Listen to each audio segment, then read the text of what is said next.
চট্টগ্রাম থেকে সরাসরি যুক্ত হচ্ছেন সহকর্মী নয়ন বড়ুয়া জয়। জয়, এমবি আবদুল্লাহ কুতুবদিয়ায় পৌঁছানো নিয়ে সবশেষ কি খবর আছে আপনার কাছে?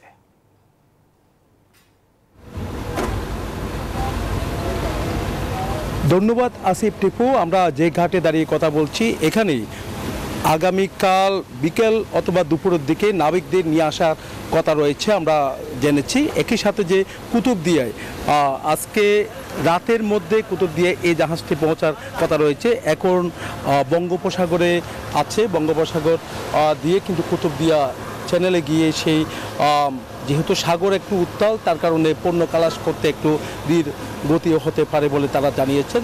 দেখা যাচ্ছে আমরা যতটুকু জেনেছি সাগর গতকাল থেকে উত্তাল থাকার কারণে সেখানে পণ্য খালাস করবে, তবে একটু সময় লাগবে।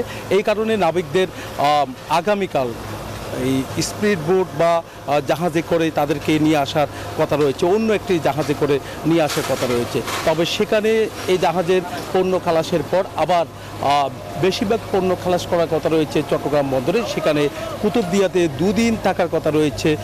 সেখানে দুদিন থাকার পর চট্টগ্রাম বন্দরে এসে সেই জাহাজটি আবার পণ্য খালাস করবে। তবে এখানে যারা নাবিকদের পরিবার, যেহেতু এতদিন জিম্মি দশায় ছিল, জিম্মি দশা থেকে তারা কিন্তু বাংলাদেশে আসতেছে, তাদের পরিবারও অপেক্ষায় আছে কখন তাদের ছেলে অথবা তার হাজব্যান্ড কখন আসবে, সেই আশায় কিন্তু তারা দিন গুনছেন।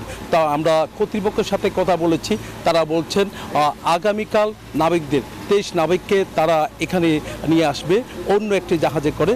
আর জাহাজটি আজকে রাতের মধ্যেই কিন্তু আসলে কুতুবদিয়া চ্যানেলে পৌঁছবে বলে আমাদেরকে জানিয়েছেন। এই ছিল আমার এখানকার সর্বশেষ। ফিরে যাচ্ছে স্টুডিওতে আসিফ টিপুর কাছে। জয়, আপনাকে ধন্যবাদ।